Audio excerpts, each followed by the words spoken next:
Good morning, Shane. Good morning, gorgeous. How are you? I am good. Um, Representing University of Pitt I today. know, I see University you. of Pittsburgh. That's right. HTP. I was going to put on our Two Live Recruiters sweatshirt that you generously bought for me, but it was a medium. I I was like, mean, I usually, if it's women's, I'll get an extra large. If it's men's, I get a large. you just like your hoodies and I like sweatshirts them big. I baggy. like them to be Yeah. long. Yeah. And so when I Okay. went, I said, well, it's a medium. I'll put it on. Went to put my arms in. I was like, yeah, I'm sure I could do this, but it'll look like I had one on. I don't. I gave it to Ariel. I put it on her bed. She'll probably say it's too small for her too. So, but anyway, it's lovely, lovely Yes. quality. Came in a nice wrapping. So, yeah, I just have to get my size. We got Um, you. We'll get you a good size. so who are we? Man, who are we? We are two seasoned corporate veterans who are here to pass along the wisdom received from lessons learned in hopes that you don't make the same mistakes. Or at least if you do, you can laugh while you're doing it. Hey, I Right? like your So hat. Where'd you get that hat? Oh man, I buy them online, so I have like a Houston Astros hat. Not because I'm a avid Houston Astros Oh yeah. fan, Okay, that is their symbol. yes, I but like that. because it's my last name and it's amplified by a star, and so It I have is. these. Yeah, H, my last name, Halls. Oh yeah. Where's the H? That's the H right Oh, there. Houston.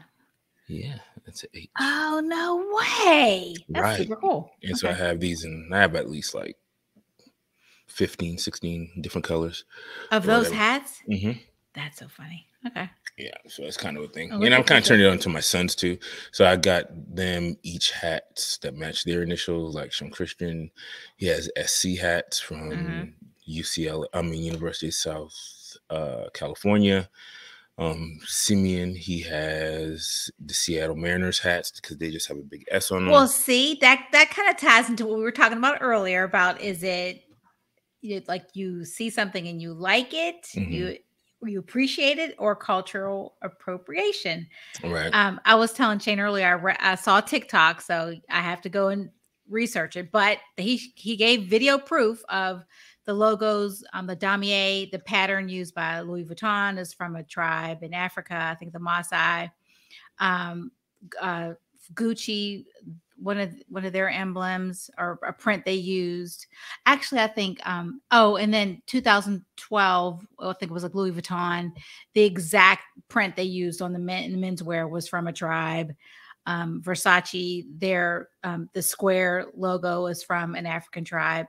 And it was a white dude it was a British dude who was doing the TikTok and who alleged he thought it was cultural appropriation. So when does it turn into that? Like when you make money off of it, is that when it turns into it? Most definitely. I think once you can make money off it, but if you're not giving any sort of like if you're not giving any sort of recognition from who it came from, then yeah, that's where it's definitely stolen. Now I know we talked a while ago about Ralph Lauren doing this HBCU line, like this Bagger Vance HBCU line, and how Andre 3000 had a line back in '08, and it just so happened it was bad timing, right? He came out with this line, market Hmm. crash, people don't have any money, but it was a great line. So and so I just saw a sweatshirt the other day, or a sweater for Hillman. I mean Hillman, that's a geez Louise Spellman. Hillman. Gosh. So yeah, I wonder if any of the money is going to Spelman or Morehouse, any of the black colleges that he's putting on this line. I'm sure they would have to. I mean, I would think so because I mean, some of these schools are just way too big to steal from. Like you can't just go throwing Morehouse or Spelman shit on. There's way too many black lawyers that came out of Morehouse Right. and Spelman that would not even let that shit slide. So I am sure that they went through the proper chains to get those. Okay. Yeah. Oh, shout out. I was watching The View and Kim Fields has a coffee line. It's like coffee, hot chocolates. And it's in the HBCUs here. So I think she said Morehouse and Spelman. I'm gonna assume Clark too. And Microsoft's Atlanta office. Isn't that cool? That is what's up. Good Yeah, I'm job, gonna Kim have to look Fields. for that so I can go buy it. So anyway. Um, All right. So today, I guess we have a few things that we were going to talk about a couple weeks ago. So we got a lot of things to discuss. But Shane and I were discussing this last night, and I don't get it. It's FOSI, fear of saying yes. Oh yeah. And I always thought that people were afraid to say no. Like, hey, would you drive me to the airport? And you say yes, but you really want to say no. But apparently FOSI is the fear of saying yes, but like things that like make your life better. You know, so have you ever had the fear of saying I don't yes? think that's not something that's applicable to me because I always feel like I belong whatever I'm doing. So Okay. I think a lot of people who have a fear of saying yes also have a fear of, being imitators, like they're in spaces where they don't belong, and so they don't say yes because they don't feel like they should be in that space, or they don't feel like they should be acknowledged in the way that they're being acknowledged or whatever. So I think it definitely has a area rooted in some sort of insecurity and Really? whatnot, That's so because funny. Yeah, that's so there ain't really much you can tell me that I can't do. Motherfucker could tell me, yeah, you want to run for president. I'm like, you know what? I think I should. You'll be the one. I could post the president's job description. You're like, yep. Yeah, I like, I yo, can do that that. fits what I've been doing. It's pretty much the same thing. I'm gonna go ahead and run with that. Right, I can do Like that.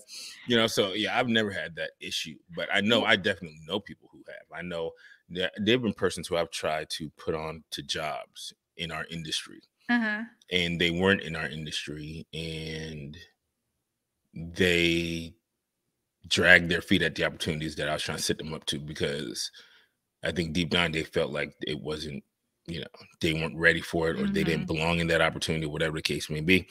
Sometimes, in life, you just got fake it till you make it, bro. Like if you don't, if somebody's gonna give you an opportunity, even if you may feel like you're not qualified, they see something in you. So fuck it, go run with it, and then figure it out as you go. So I think the fear of saying yes is definitely rooted in insecurities and people not feeling like they belong, to be able to access the door that's being opened for them or presented to them or whatnot.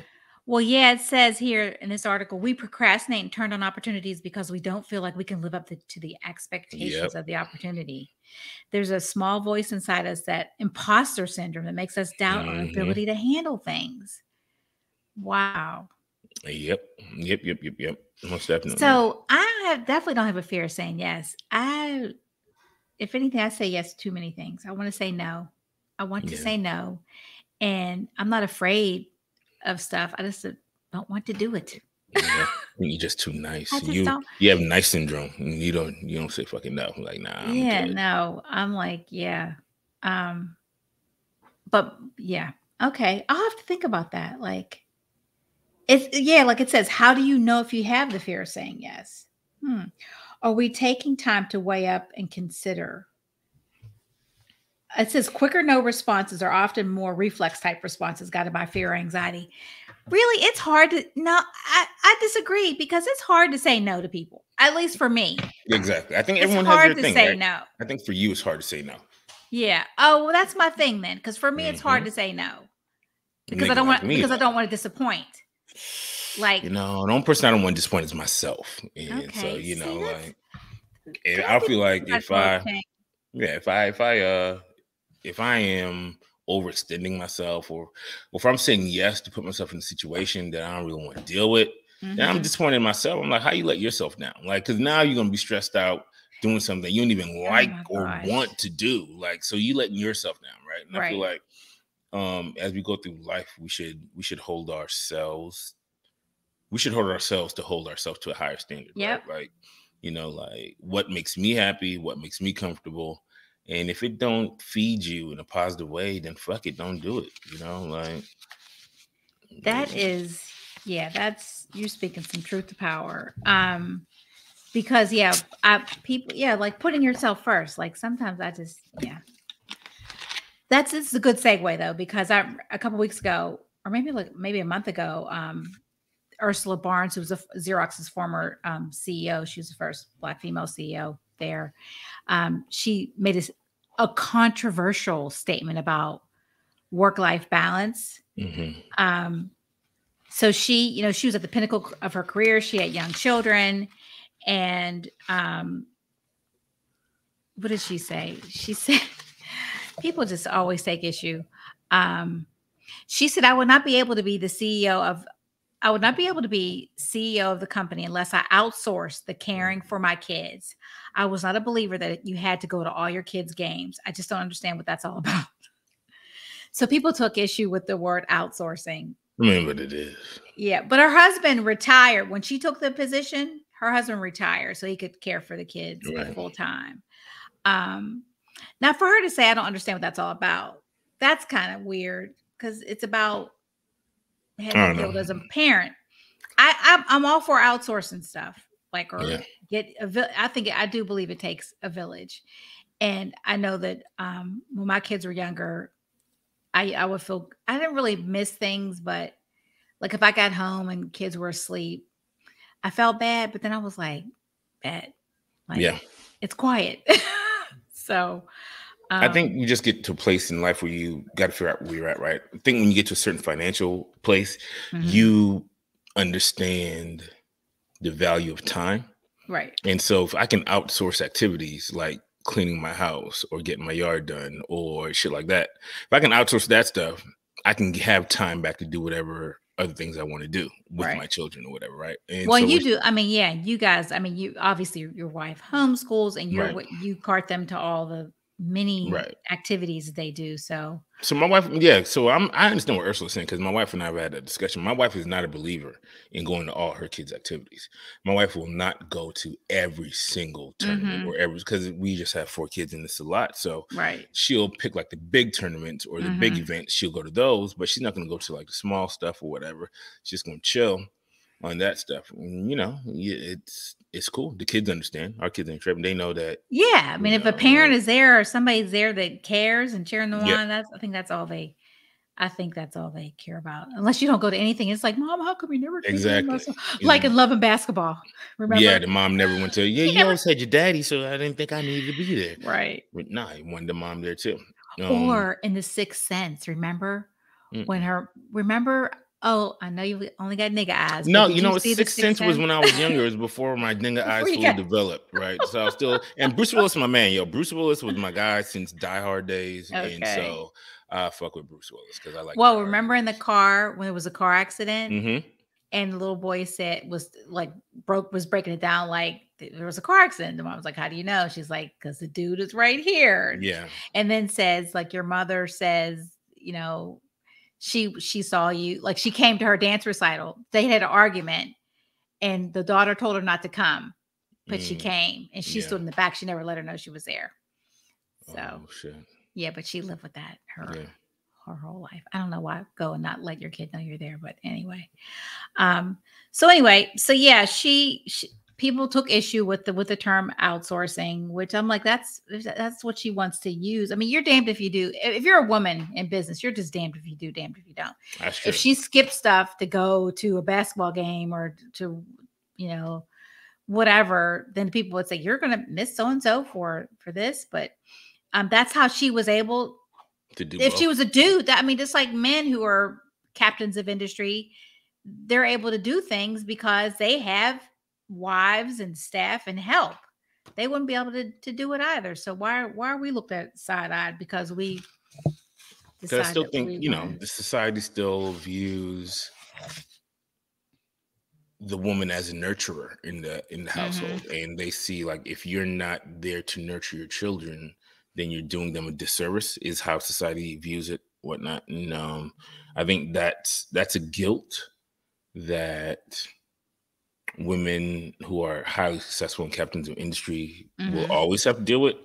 But what also is the case, so I think that there's a lot of men lately who are starting to come to that same point too, because as men, we're understanding how important our place is in the household. And I can't tell you how many guys online that I follow, white, black, doesn't matter, are saying the same thing. Like they're successful now in their industry, but then they look back and they've never went to any of their kids' games. Right. They never went to any of their daughters' like recitals. And they are crushed because they realize I missed my kid's entire childhood.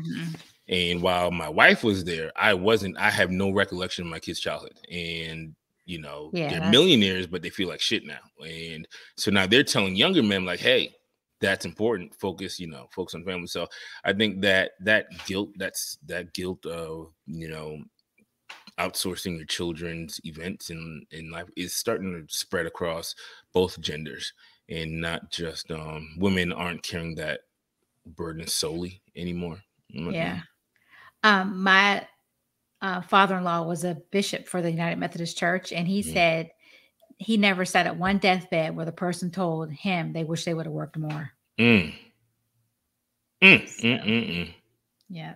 My husband on Wednesdays, well, first of all, he made sure everybody could swim. And so he was like the swim Nazi. He took everybody to lessons like 2-3 days a week. And they Yeah. just like, oh, what's wrong with him? And he would take Ariel to the library. I guess, I don't know, I think it was just Ariel because Jackson maybe had something. Jay was somewhere, and he would take her to the library every Wednesday after school. Oh, that's cool. Because my husband, he just stopped getting library books. Every once in a while, I will find him with a library book, sniffing it Yeah, like it's crack.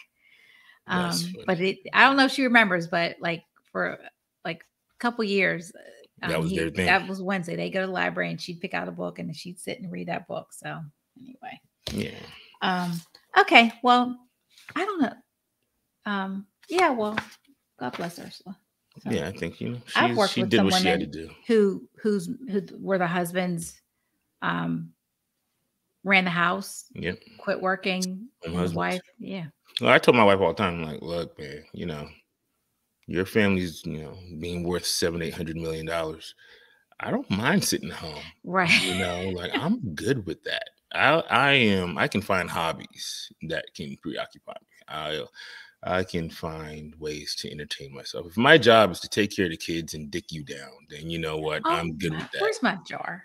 My I am good with that job description. Worst case scenario, you leave me. I'm gonna get my I'm alimony, taking take half. Hey, Yeah.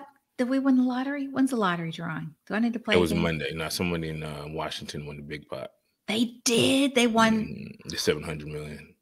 I mean, good for them. Good for them. Good That for means you them. can win it next time. I could win it next time. Darn it. Like I always say to my mom, like when it's really big, I'm like, go play. She's like, no, I'm not playing. I said, why? She said, because it's so disappointing. I said, why? She said, because I think I'm supposed to win. I'm like, well, you definitely won't win if you don't play. She's like, it's heartbreaking. But I think that when I play too, I think I'm supposed to win too. I think you should think like that. Yeah, I think I'm supposed to win. And so I'll check. I'm like, oh, but I never check my numbers. So I guess, they'd have to say Georgia woman or somebody in Georgia. Mm-hmm. And then you'd be like, oh, well, Like, let me go check is to that see me? if I'm that person in That me? Georgia. Oh, I have Won this little that. thing.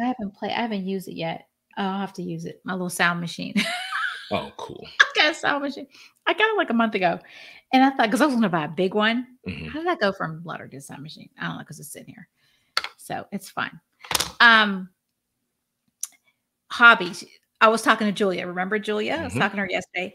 And she was saying that her husband, Alex, has found this new love of hunting.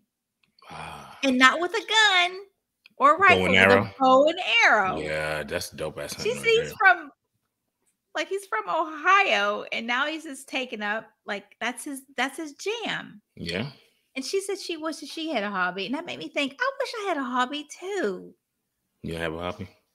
No, I don't think so. And working from home, and I'm not it. I like being able to work from home. But this house it's just the walls are coming in on me. They literally are. When you And used to so do I your need to yoga find thing, wasn't that would that have been a I hobby know, or but I was did that it an at exercise? home. I did it at home No, though. you didn't. You used to go to the studio. I went to her house, and then during the pandemic, I did it from my house. Okay. It was Pilates. Oh, So Pilates, yeah. Ariel, she's decided she wants to change school, so she's setting up all these, tours. So I got out Wednesday. I got up at like the time that people get up to go to work, took a shower, got dressed. We went over to the thing. I came back. I kept my dress clothes on the whole day and my shoes. There you go. Maybe that's the key to it. Maybe it's baby steps, because my husband, when he takes his shower at night, or let's say if he takes a shower at like 7, he may get dressed again You know what I mean? Mm-hmm. And he always puts his watch back on. Like, he could take his shower at 8 and put his pajamas on. He'll put his watch back on. He may piddle around and then takes his watch off when he goes Yeah. to bed, but he's always dressed. He's always dressed. That's how I told the kids too. When they So, wake up in the yeah. morning, so I'm like, yeah, I know we at home, but no, y'all got to get out your sleep clothes, get dressed, open your Yeah. windows, like put on Yeah. clothes. Like once you put on clothes, you feel different. You know, I think if you Well, it are depends on the in, clothes because if you're in your know sleep that yeah, clothes, you still feel like you should be yeah, in that mode. if you're in your pajamas, yeah, but I get up, I get dressed. I'm like, "Okay, let me just throw some sweatpants on or my sweatshirt, my uniform." Um, but yeah, I'm gonna find a hobby because I told Jason that when the kids are all gone, when we're empty nesters, that I'm gonna do everything he does. And Don't. he was like, "Why?" I was like, "So we could be together." You're like, we're always gonna Um, be together. So, s what did you like to do when you were younger? Like in college, when you had your free time, what did you like to do in college? I've never had a hobby. I don't think I've ever had a hobby. There's nothing Maybe I you need like doing, like going, like yeah. painting or hiking or I used to like that. I mean, I think that if anything that I do when I get outside the house is something I like doing. You know what I right. mean? Even if I say I don't want to do it, I'll So go do it back and now. just Like, start doing the stuff you used to do when you were younger. Like, because I think when we're younger, that's more akin to our true selves. but Because when you're younger, you had no responsibilities. You could just think about what you liked and what you wanted to do. yeah, And I don't so, think I ever. I don't know. I don't think I've changed much. so you didn't like doing nothing when you I were like younger, naps. right? I used to love shopping. I don't really like shopping. I used to love to shop. Right. Like that was my jam. Now I don't really Hmm. like the shop. But you know what I told Errol because she was complaining to me yesterday. I was like, Errol, you're never gonna make yourself happy. Self cannot make self happy. You've got to turn this outward. You can't think of yourself. Think about how ways that you can help other people. She said that definitely won't make me happy. I was like, yes, it will. But maybe not for her, but it would for me. So There that's what you I'm gonna go. start. I'm not gonna stop thinking about what things I can do for myself. I'm gonna start thinking about things. That's what I did. I used to that's one thing I did when I was younger. I always volunteered. There you go. And so I had to do things for other people. Like I was like, I'm gonna find a school and call it and see. And it may not even be me going to physically do it, but and see if there are any unpaid lunch balances and paid lunch balance. You know what I mean? Yeah, that's something I Christian have learned. to, I have to, I can't every day I can't think of like other than work, like what am I gonna do to make myself not miserable today? Or Like you what can volunteer at your kids' school. I mean, like I'm sure they're they need old help. now. Yeah, I'm No, not man, going to like you don't high gotta go school. help them, but you can. Teachers always need help, or go to an Yeah. elementary school and help some Yeah, no, kindergarten I teacher. was always in their school when they were younger. Now Yeah, those kids, they might fight me. they ain't gonna try to fight Mm. you. You have some senior boys trying to holler at you though. Oh Them like, oh gosh. Yeah, hey I hey could Miss not. Monkey, how you doing? Yeah, no, I How could you not. doing, No, Miss Monkey? I'm not going over to their school. Their teachers don't even want to be there. It's funny, dude. Did you We see that we story in what uh, with the principal was running like a swinger club at the school? with the teachers? Yeah, man. Dude, this shit got crazy. What? Um, What in Florida? where was it? That is no, I did not hear that. Uh,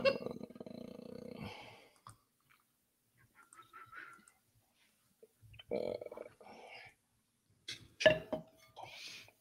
it was yeah, in Banks County. Where's that? Hold on, where's Banks County? Oh, let me Georgia. Banks County, Georgia. Let me find it. Georgia. That Yep. is so fun. Here. Oh, that's not the right Yes. one. Yes. That wasn't the right one. So apparently, so it was started by the principal, Miss A lady? yes, Miss. Yes. The principal. She was is a swinger. Okay. Dana Simmons. And so she was having swinger. She was, Parties. fucking the PE teacher, Oh, a dude, okay. and in the gym, and his wife, the third grade teacher, would be filming it or whatever. And apparently, Oh like, my they were gosh. other teachers were involved. Anyway, so she called the school board because she thought the PE teacher Dylan was bugging her office. Right. This Okay. is the level of arrogance to think that you can call the school board to report the PE The teacher for bugging principal. The principal called the Called the principal school board. because she thought Dylan, the PE teacher, who she Was was having an affair with, was was bugging her office. He wasn't bugging her office. He didn't have any bugs in her office or anything. But as they investigated what was going on, they they started finding found. footage of sexcapades going on throughout the school. And then they dug deeper, and other like teachers started coming forward that they'd be doing fellatio and such in parking lots and all this stuff, literally running a swingers club out of the school. Oh my gosh. And the only reason they got caught is because she called the school board on the dude that she was having, but like the caucasity to like it Nuts. is. That's how y'all do in Georgia. Y'all wild, man. That is nuts. They probably look like they should just be somewhere. Bruh. Oh gosh, that to is. each his own. To each his own. I But had golly, neighbors like, that were swingers. yeah. They and a buddy of mine, he did some work for them. He did some work for them, and he built a fence. And then one day we were coming home one night and we saw his truck out at their house and all the cars, so we knew and we called. We're like, "Get out of there!" He didn't answer the phone. We're like, nah, he didn't. He was busy, bro. He was busy. He was But busy. how they do it is you go in and The you key parties, put the right? keys. Yeah, They they pulls would the have keys, key you get to go away with them. Yeah. I mean, that's just what I heard. I don't Yeah. really know. Know what I'm saying? They have key parties. So, like I said, man, they everyone were got nice their people though. They were very good. They didn't have any kids. yeah, everyone got their proclivities. And I mean, do your thing. Like whatever gets you off and makes you happy, do that. But let's not do it at school. Let's not do it at Let's school. definitely not do it at school. Do it in your privacy at your private property at your house. Yeah, or whatever. anything that's like, not illegal or doesn't hurt anybody. Exactly. I mean, some people like pain. Yeah, pain is pleasure. Okay, doesn't hurt anyone other than that's yourself. that's not consenting to the pain. Right. Exactly. Yeah, Most it's definitely. not anybody else. But let me ask you this: how far would you go for your kids? How far would I go, man? Shit, what would you do? I catch a charge for my kids. Okay. No, without a doubt, I catch a charge for my kids. A few years ago, a good friend of mine told me the story about a family. Well, the husband and wife were out of the country, and they left the son at home, and he did what teenage boys do. He had a big party. Cops came because of it. Neighbor complained about the noise. They get there, the kid's gone. The teenager whose home it is gone, but they find drugs, alcohol, and apparently the girls were turning tricks. So he gets everybody involved. And he had a plan. He was like, "Look, man, y'all gonna break me off a little something off the top. You know what I'm saying? Y'all can come through or whatever. You know what I'm saying? But I need 10%. I need 10%." So I think the parents were from one of the islands, and they got him out. Oh, that's good. And sent him to an island with no extradition. Right. To avoid going to jail. Would you do that? Hell yeah, I'd do that. If I had the means to do it, why wouldn't I do that? Why would I let my kids? If I always tell everybody, like everything that's going on in Georgia now with Young Thug and his whole record label getting caught up on charges and all this stuff, bro, leave the country. Like this, like I don't understand what's the problem. If you do something wrong, and you about to get caught, leave the fucking country. Like you used up your times in the US. Like Russell Simmons. Like Russell Simmons is my goals in life if I ever commit a heinous crime. Like leave. Well, we don't know that he did, but he was like, he's the picture of fuck around and find out. Yep. He's like, nope. He'll fly in and he'll fly right back. You don't know he flew in until somebody's posting pictures of him being here, but he's already back in Bali by the time. So if my kids do something crazy, and I know, like, look, you about to get fucked. Your future is fucked if you stay here. I'll get him out of the country. Like, I'll get him out. And I'll be like, I don't even know where he at. I'll be like, sir, we have video of you put him on the plane. Shit, I don't know where he went though. You know what I'm saying? Like, it's a wrap. It's done. I let him go. You let your kids catch a charge? You let your kids go to jail? Oh gosh, you know what? Jay and I were talking about this, not that in particular, but we're like with that whole the kids that were killed in Idaho, and I was just saying how bad I felt, obviously for the kids and the family and the friends, but the parents, if they weren't accessories after the fact, like as a parent, I would be sick that my child did that. And he was like, well, would you what would you do for your child not to go to jail? And I mean, I'd have to think really hard about that. If I knew my son committed heinous murders, I may kill my son myself. Oh my gosh, Shane. Because I can't sleep with you in the house because I know you fucked up. Like if you because there was no good reason for it. Like I haven't heard what the reason was for him killing all those people. Right. So Jay thinks the father's an accessory after the fact. So I would probably be the person to kill my son and then like let the police know because it's kind of like when you have a dog that attacks somebody, right? Like you have a dog that attacks somebody, you're like, kind of like the old yeller. Like you like, okay, I don't want nobody else to hurt you, but I know you cannot be trusted anymore. And if I send you somewhere else, you may just go kill other people somewhere else. And that would be a problem for me. So I would have to put you down myself so I know it's done quickly. I don't want you going to jail and being fucking butt raped, for the rest of your life. But I don't want you also walking around here killing people. I cross the line, like I draw the line at murder. I draw the line at unjustified murder, right? Like if one of my sons, if something, God forbid, happens to one of my other kids and one of my other kids beat the shit out of somebody for, while trying to protect their sibling. Oh, yeah. And that person happens to die, then I'll just get my kid out of the country and you gotta go. Right. But that shit like in Idaho, where you just take a knife and start going Jason on the whole fucking house. Like, bro, what's wrong with you? You can't sleep in my house because I'm scared of you. I'm not. Yeah. So I got to put you down because I don't want you going to jail. Jail is American jail is worse than a lot of times the crime that's actually being committed or whatever. And so, yeah, I would put. There's a show, Accused, and every week it's a different. Is it good? Because I was wondering. I tried to watch the first episode. Oh yeah, I'm recording it. My mom was like, "You got to watch it." So the first episode was the teenager was showing signs of getting ready to act. Yeah, being a sociopath, killing animals. Or they thought killing animals, the Notebook, just the terroristic threats, and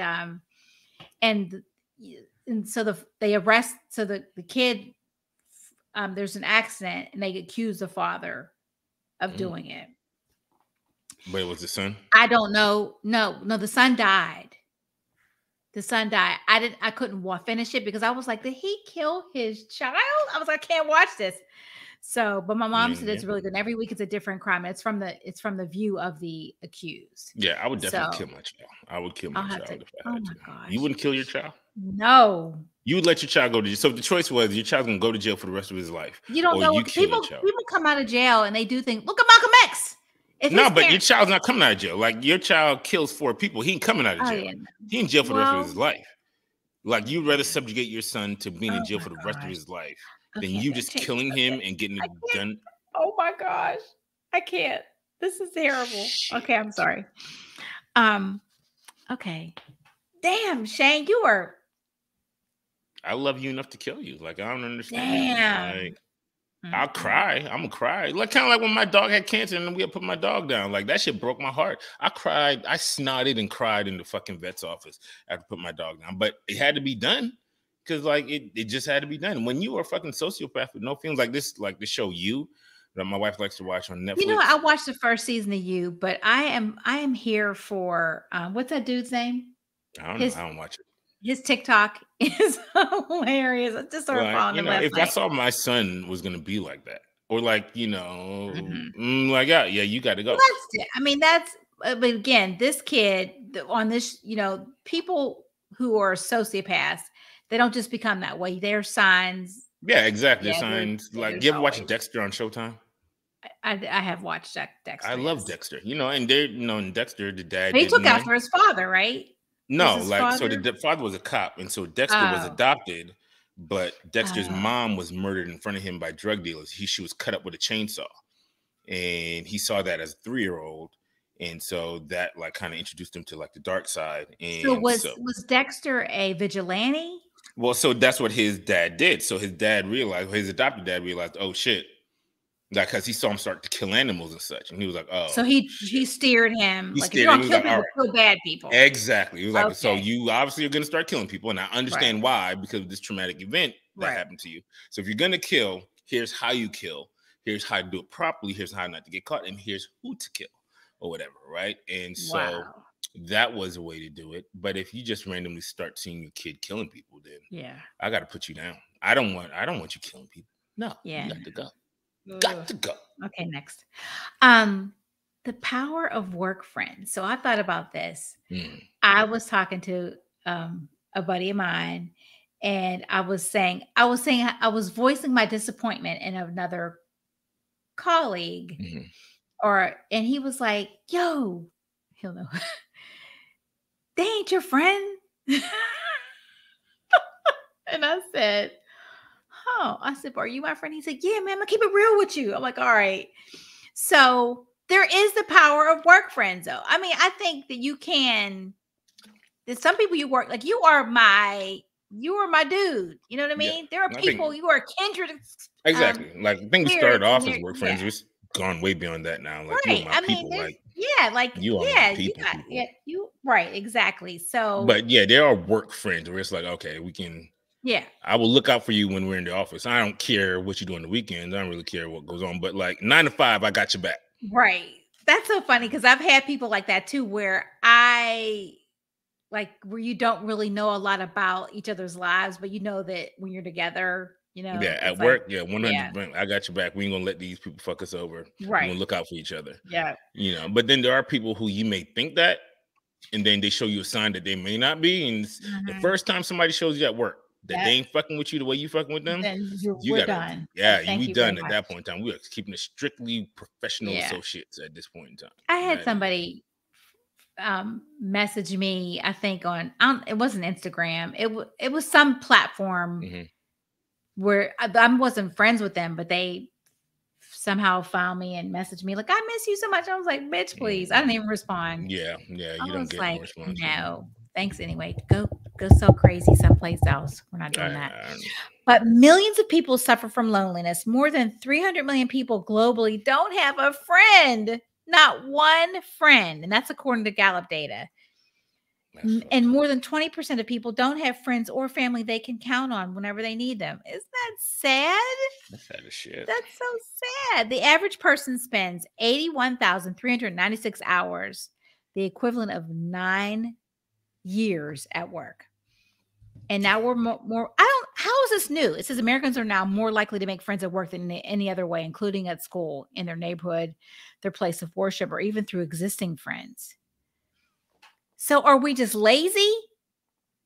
And that's why we make work friends and not friends other places, or we just don't have time? I think as a communal, at people are communal, right? And so if Yeah. you're spending more hours at work than any place else, then those are the people you're gonna find, alignment with in some way or whatever. And then outside of that, I think our lives are just so, you know, centered around work. Like we work Mhm. 9, 10 hours a day. We Mhm. run to the grocery store. We may go to the gym. And then we go home and then it's back to work again. Right. Right. So Yeah. when you're working in an office, the people in the office are the people you literally spend the most time with most of the time. So, that's shit that happens. I think it's not just with work, but I know for me, I never really like as an adult made new friends like outside of Hmm. you and maybe a couple other people. But then as my children got older in their activities, Uh-huh. and we spent so many hours in these activities, Yeah. like traveling, the country with these same parents for years and years and years. Now these parents Mhm. are actually becoming like friends. So Right. like, especially like the dads on the basketball team, like Mhm. those are my guys. Like like those are friends Mhm. type situations. I think it really just goes down to who you're spending your time with or whatever, right? And sometimes you gotta realize some people you spend your time with, you don't like them. And I think that's why we had so many divorces after the first year of the pandemic. Because motherfuckers in their house would Were be there a lot like, of divorces after the mhm, pandemic? yeah, Oh. divorces went up because people realized They I don't like this did? motherfucker. Like Oh, I that's don't like sad. you. See, Yeah. my husband and I, we didn't spend any more time together during the pandemic than we did before because I think what kept us together was that he kept his routine. He is a creature of habit. He got up every morning. He went to the gym at the crack of dawn. You know what I mean? He still went to his office because he is a shared office space. So he had his own entrance. He did all that. got his espresso, whatever. And then when the gym closed, he started working out outside at 5 in the morning. He got all of his equipment and just took it outside, and then found a black market gym like an hour away. That's what's up. He'd get up. If you know about it, you know about it. If not, then you don't. Right. Like they had their own key. I was like, but I'm like, that's you know what I mean? I'm like, you look at that because that's not what keeps me going. But I'm like, maybe I would, be a happier person if I just found something I was that committed to. Yeah, that's how I am too. I got routine. My wife says that I'm a serial killer because, like, if we travel, I come home, I immediately unpack my suitcase and wash my clothes. Like, it's not if I'm home as soon as the car is empty. My suitcases are emptied, clothes are in the washing machine, other clothes are hung up, everything's put away. My wife is looking at me like, "You." My husband's like that too. He doesn't wash clothes though. I mean, yeah, I wash clothes, but he unpacks. Yeah. Ariel does the same thing. As soon as she gets home, man, I go somewhere. My luggage might still be. Yo, my wife be the same way. Yo, she'd be like, "Oh shit, we got to go somewhere." And be like, "Oh, I need to empty my luggage from our last trip so we can get ready for this trip." Sitting there looking at me like, "Hello."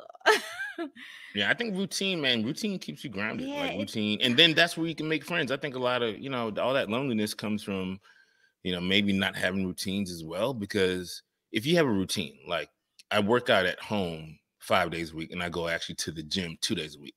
Okay. But in those 2 days a week that I go to the gym, it's those same 2 days a week I'm in the gym. And I've made friends there. There's a guy at the gym right now who's invited me to his wedding. Me and my other, like 2 other dudes I work out with, we're invited to his wedding. And I don't even know his name.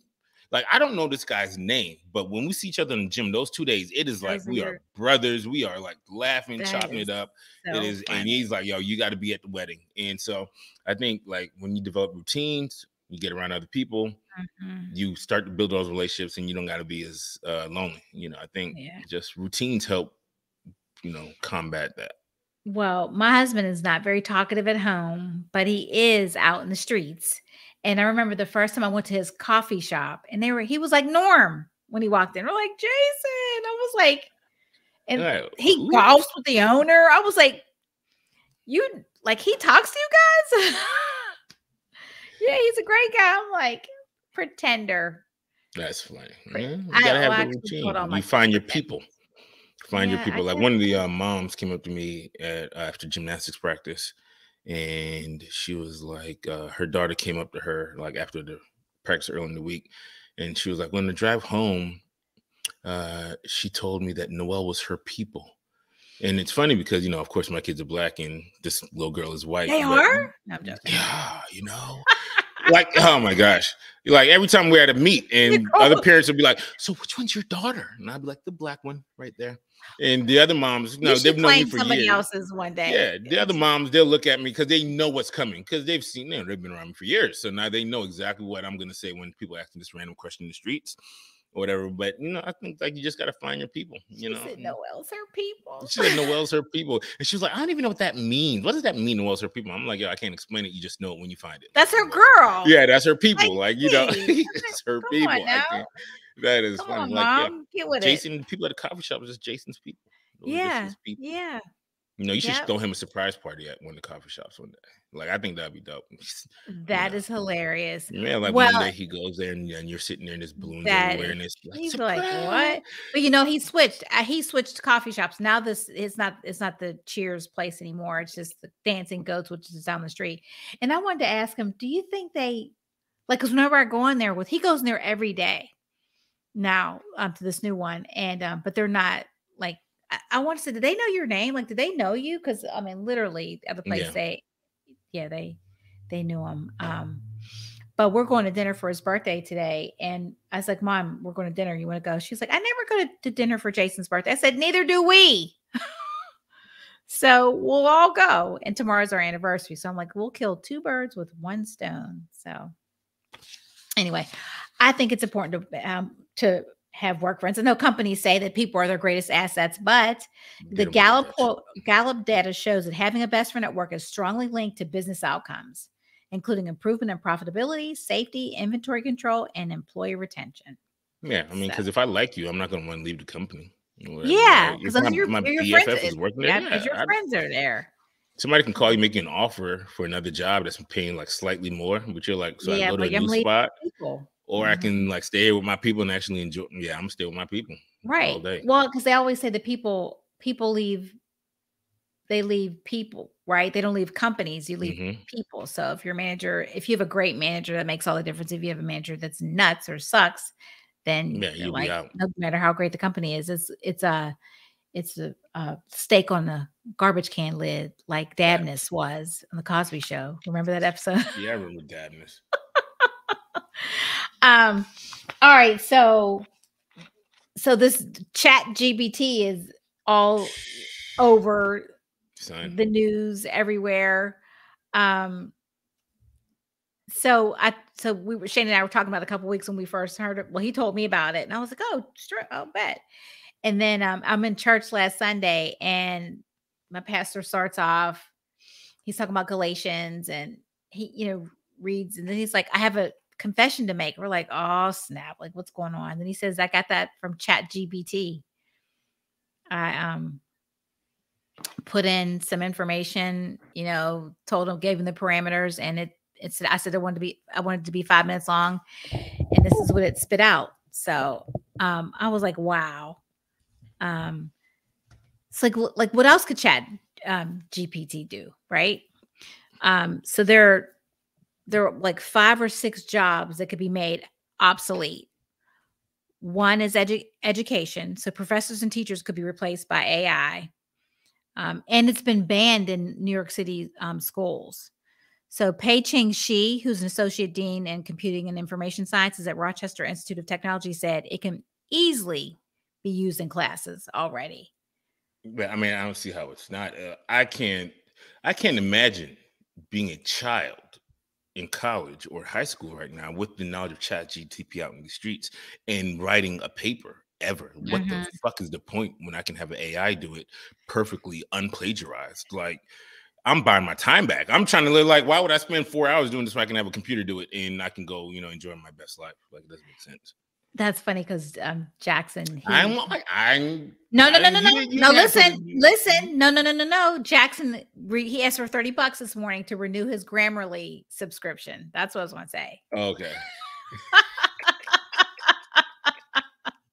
I put Jackson's business out in these streets. That's funny. He's like, hey, send me that $30 is for Grammarly. I'm like, good I for you, need that Jackson. Grammarly. I need to run And that. he was working on a paper because I got a text yesterday like, hey, your paper's due. It was to all the kids. Your paper's due on the 10th. So my husband's like, did Jackson turn in his paper? And so I texted his teacher, which Jackson would have. I emailed her. She's like, he's working on it now. I'm like, okay. That would make sense, Um, I would think that you said journalism was one of the things. So yeah, finance was the Yeah. second one. Wall Street has many jobs um, that will be eliminated in the coming years as bots like Chat GPT continue to better themselves. She says the impact the trade on the trading side and investment banking. So people, there's people who are right out of college, all they do is do Excel modeling, Mm-hmm. and they're like, "Hey, I could do that." Facts. So software engineering. That's true. I mean, I remember in the 80s, my dad was like, you need to get into computer science. He made me take a computer class. I was like, I don't understand. It's like, that's the wave of the future. But now software engineering, it said website designers, engineers, um, they're responsible for comparatively simple coding. Those Mm, jobs are at risk of being made obsolete. Um, yeah, that's journalism. So the technology is off to a rocky start in the news gathering business, but AI is extremely good at copy editing. But reporters and copy editors are safe because AI lacks the ability to fact check right. efficiently. So once it gets that down, so AI is like us, right? Like you see something on TikTok, you're like, nope, that's true. I I guess think AI is like, once, yep, it's true. yeah, but that's what's scary, right? Because the more information you put in the Chat GTP, the more information you put in, because now Chat GTP is reading Twitter. It's Right, it's gonna learn how to fact check. It's gonna learn how to right. decipher, and yeah, then journalism is a wrap on that because once it can write an objective, because then they'll be able to write an objective, a truly Mhm. objective, true paper. But then you wonder, is it really objective, or is the AI's slowly turning our thoughts towards something else, the more we rely on them, right? The more we rely on AI, the more Mhm. AI has control over our lives, and then the smarter It's like AI anything gets. else. It's like Mhm. social media. It's like Yep. anything How much else. control are we going to give to AI? Are we not going to learn from books like Terminator? We're Oh, not no, going we're to gonna learn give all the from, control. yeah, We're we're gonna going to give give all up the all. control. Here's Yeah. what theory I've been kind of dwindling around with, right? So there was a company that is in the process of recreating the woolly mammoth in I saw that. Antarctica. And The so, woolly mammoth had his go, okay? right. So what if, here, listen to me, right? Okay. So what if as a society we get more and more advanced in technology and Mhm. then we start to recreate the dinosaurs and the Jurassic animals Park? of the past? We Michael have Crichton already Jurassic wrote that book. Park, Yeah. but and then these animals cause catastrophe, things go bad, things Mhm. explode, everything resonates back to dust and nothing, and then everything starts over again, same process over again. What if we're Mhm. just living a cycle that, everything that we're finding about all these ancient areas and like these are just other societies that were highly advanced, did some wild shit that caused society to collapse, and then here we go again. And then the aliens just sitting upstairs watching, sitting back in their spaceships watching us do this like a TV show on season 2000. Like, ooh, season Yeah. 2000 of Earth. What's going to happen this time? Well, I mean, whatever, we are not I mean, there are things that, like, you because you believe the hype that, oh, like, now granted, I don't wanna live in any other country, but, like, we are infallible, like, we're not the smartest, we're not the strongest, we're not the anything, but you know how you feel like that whole balloon thing, that is that not proof that we are just so goofy? Like, Bruh. really? A missile had to shoot down a balloon? I That's mean, was it? insane. I wonder if it was just truly like a balloon or was it more dense than a regular balloon or I whatever? mean, it was big. It It's had to big be as 2 big. school And because buses. motherfucker was sitting right here like Yeah, chilling like, on "Hello." hundreds of They thousands of should put a miles. smiley face on it. That was their mistake. They should have put a smiley face on it. I And then respect China, yo. China be everybody like, be like, yo, "Look at the we gonna smiley do what face we on the gonna do. balloon." China's like, I'm gonna send balloons. I'm gonna send TikTok. I'm gonna infiltrate Flowers. you everywhere I can. I'm gonna find out all the goods I can find out to make myself more powerful than you.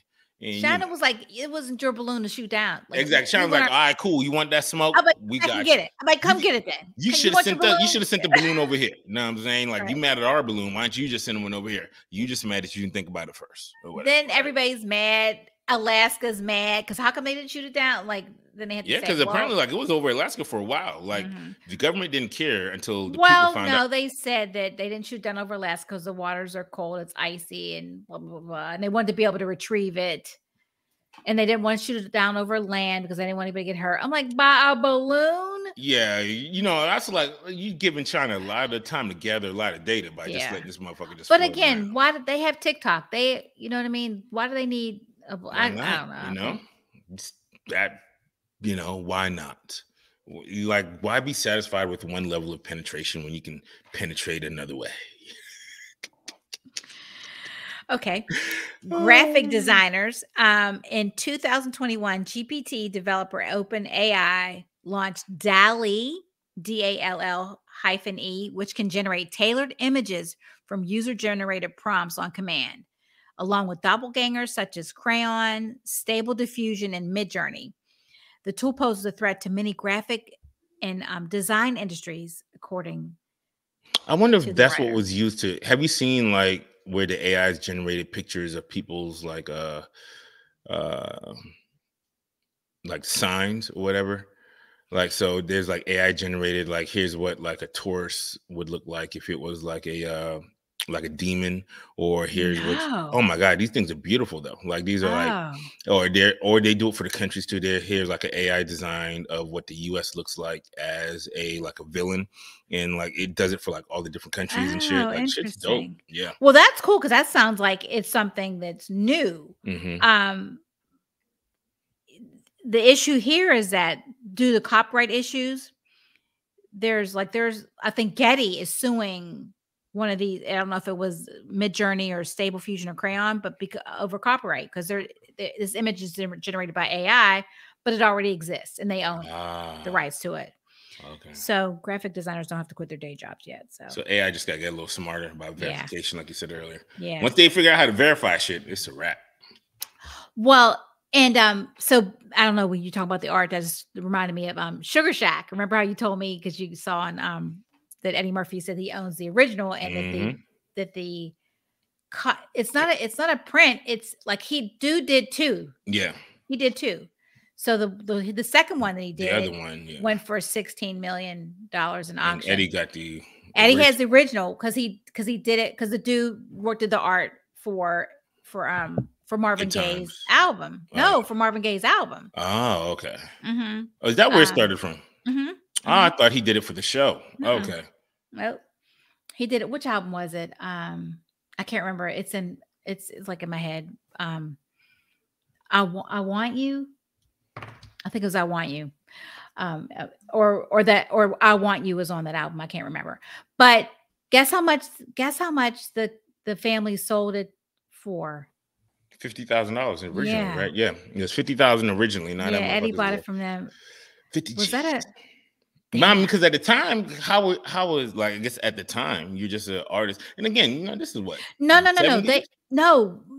What I'm saying, no. Eddie bought it from the estate for $50,000.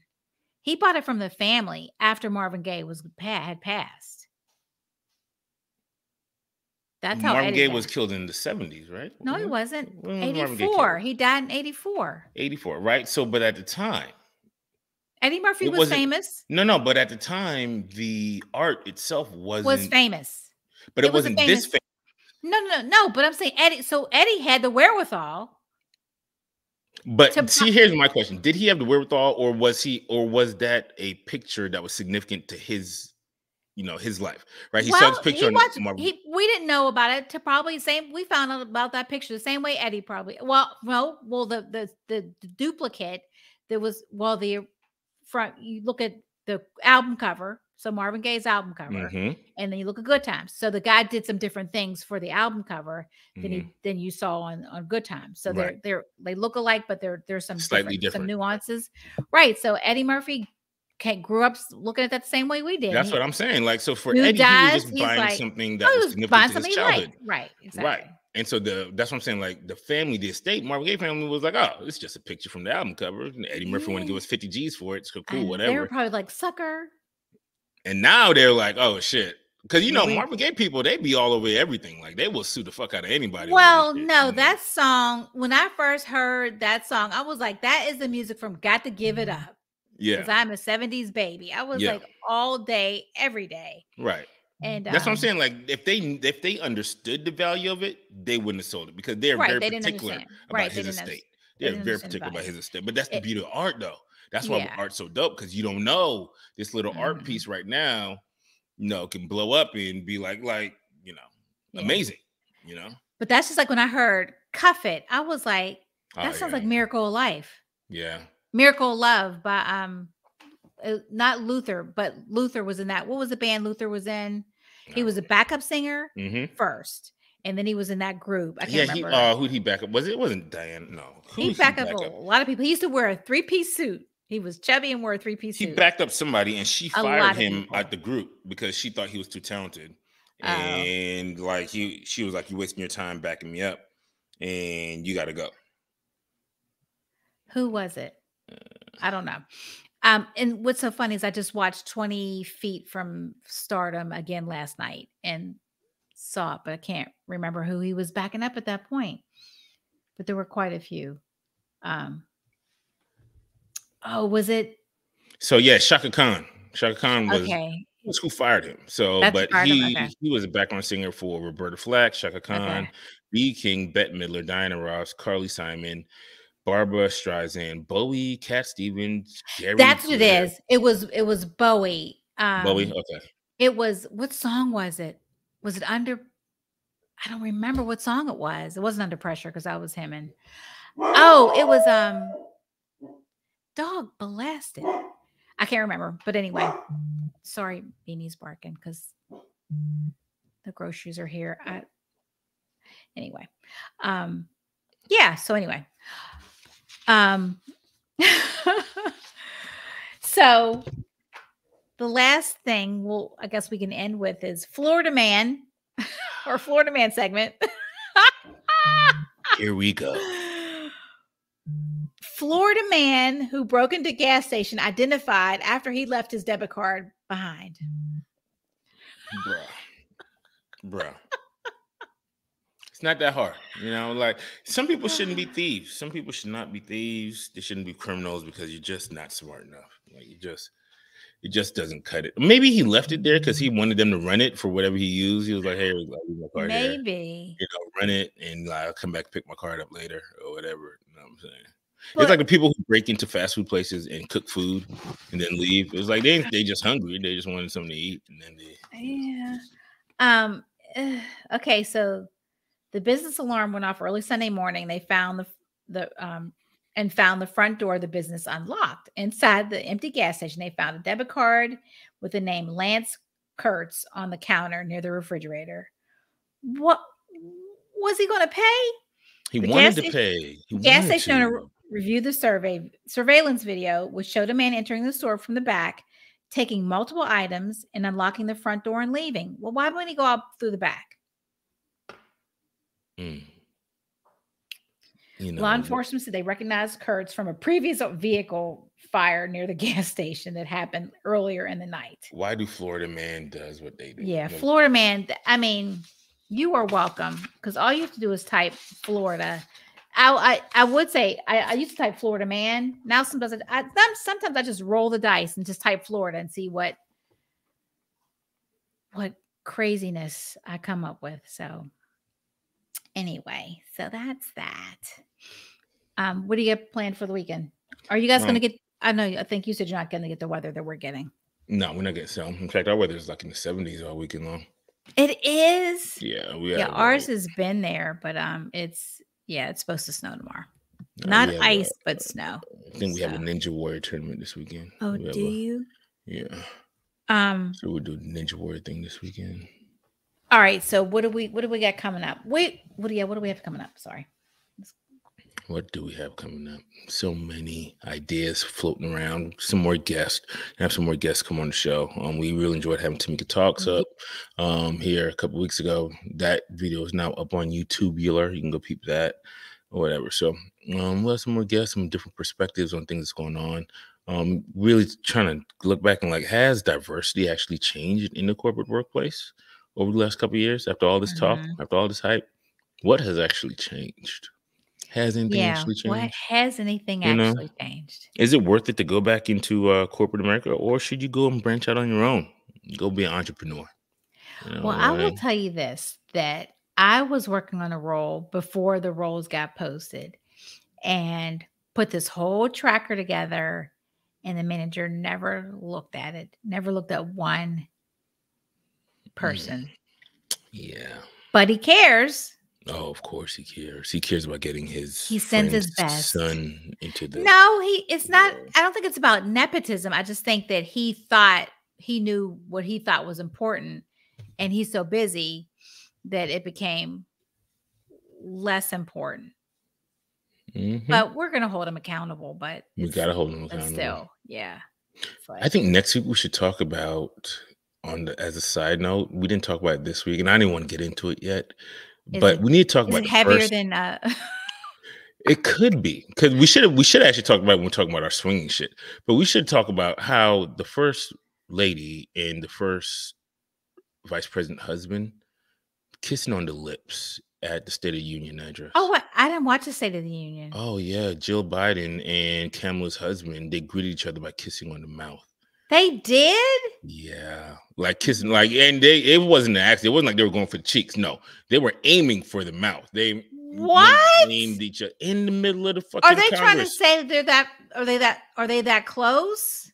That's what I'm saying. We'll talk about it next time, because I looked at my wife and I was like, is there a friend that I could kiss on the mouth that you'd be completely okay with? And I don't. Well, you know what? I grew up as a mouth kisser. Right. But it's with different friends when and family. Oh, okay. I did, and I remember I was like 15, and we had a friend of the family, and I went to kiss him, and he was like, No. Yeah, no. He kiss me on the cheek. Yeah, Jason. Well, like Jason wouldn't let you kiss me on the mouth when we see each other. No, I mean, I think he would think that's weird. Yeah, but he's not. But he's, yeah. But I probably kiss him. We kiss cheeks and foreheads and. I kiss my wife on the forehead just to make her mad. She hates that shit. Oh, she does. Yeah, because she was like, "What? Am I your daughter? That's am endearing, I your mother?" I guess.